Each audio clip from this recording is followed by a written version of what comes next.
Hello, I'm going to talk to you about whether you can really trust AI language tutor apps to correct your language mistakes. And if you like examples and data, there's plenty of that coming up to back up what I tell you. I'm a linguist, a qualified language teacher, and I've been developing language learning technology for about 15 years. Now, as I mentioned in a previous video, there have recently been so many new apps for language learners that are using AI for conversation practice and tutoring. Right now, I have 24 of these apps in my list, but by the time you watch this, I'll probably have found many more. It's actually getting a bit ridiculous how many people are having a go at creating one of these apps. Now, there are two main things that these AI language tutors offer. They chat to you in a realistic, human-like way in the language you want to practice, and they correct your mistakes and explain them. As a chat partner, they do a pretty good job, so we're not going to focus on that here. But what about the advice they give you about your mistakes? How reliable is that? And somewhere in the middle of the video, make sure you don't miss the biggest piece of AI nonsense that I found. I've recently tested numerous AI language tutor apps and built AI corrections into the language practice app that I run. So while testing the prompt for my app, I've reviewed hundreds of texts corrected by AI. So this means I now have a really good idea of how accurate AI corrections are and the areas where AI is most likely to fall short when it corrects you. In fact, automated language correction is a topic I've been investigating for years. For example, back in 2017, I wrote a really popular article called "Is Grammarly Useful for English Learners and Non-Native Speakers?" You can still read it online.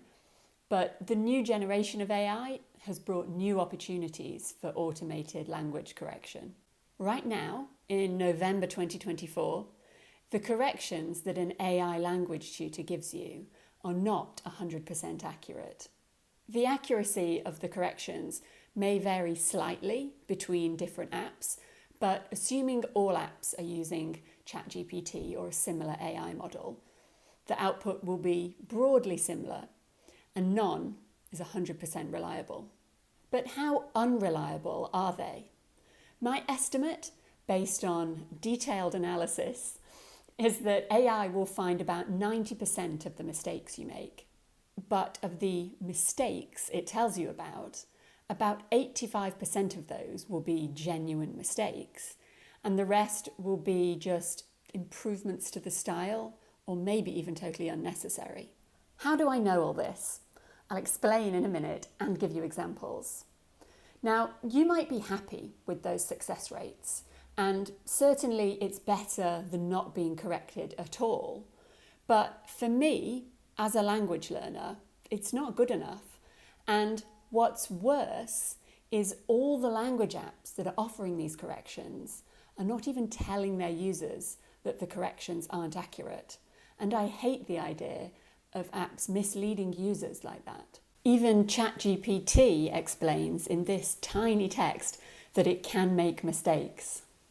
In the app that I run, link in description, we warn users about this because I like to be honest and provide a high quality, trustworthy experience. Okay, let's dive deeper into exactly how AI is getting things wrong when it corrects your language.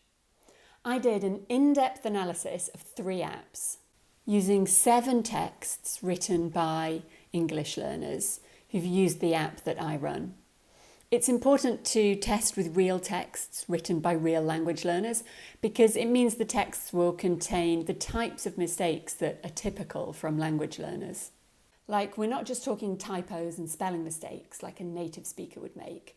I'm talking about misunderstandings with grammar and vocabulary. There are 2 main ways that an AI language tutor will give misleading advice. It'll miss mistakes, leaving you thinking something's fine when it's not, and it'll correct things that are fine, leaving you thinking your grammar or vocabulary is worse than it is. I'll show you some examples of this.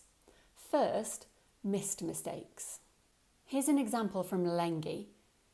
Had participated should have been corrected because it's not the right tense here. The correct tense for this context is past simple, participated. And here's one from Langua. Here, to be too rich should have been corrected to being too rich. I even asked ChatGPT its opinion on this, and it agreed it should be being. For the grammar nerds, we use a gerund when the action is the subject of the sentence. And next, I've got an example of AI correcting something that's not wrong. Now, this is where the creative, generative aspect of AI comes in and becomes a problem. AI is always trying to improve the style of a text or make it more precise or descriptive. Now, this is great for some situations, like for writing a cover letter for a job, but it creates a lot of noise when your goal is to find out if you used sufficiently correct language. If you're at intermediate level in a language, your priority is learning correct grammar and vocabulary, not achieving beautifully elegant language. You need to focus on what's wrong rather than what's correct but could be marginally better. This one's from the prompt I wrote for my app. Here, huge is absolutely fine, and whereas only could improve the style, it's certainly not incorrect without it. While we're looking at examples of bad advice from AI, Talkpal emailed me an automated summary of advice for my mistakes, and I found that the AI had written some absolute nonsense in there.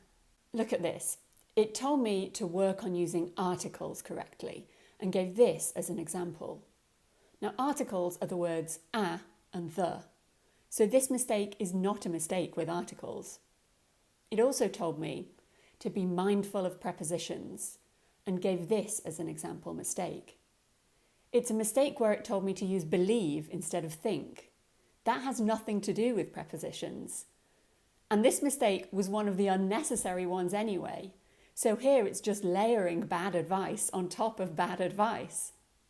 And I'm not sharing this to trash Talkpal. It is a good app with a nice interface and some useful features.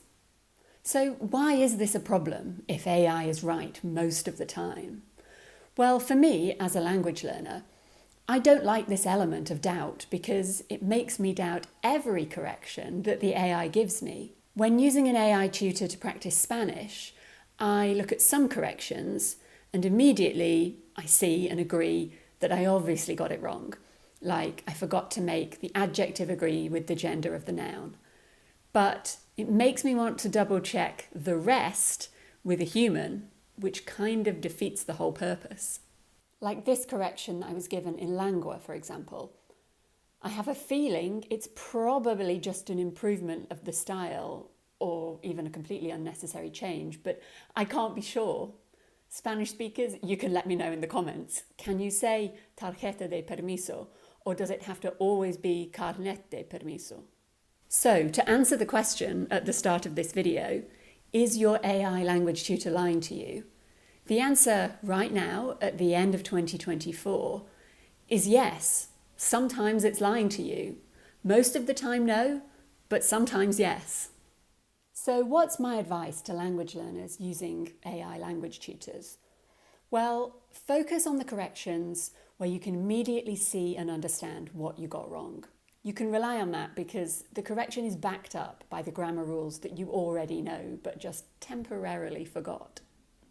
For everything else, be cautious. If you're only beginner level, the corrections you're given are likely to be not helpful because you don't yet have the grammar knowledge to understand what's wrong. Also, remember that many of these apps are being made by people who have no knowledge or experience of language teaching. Yeah, they may have learned a language, but they're not experienced in teaching them. And maybe that doesn't matter, but it makes me cautious. Right, let's look at some data. How often does AI get it wrong?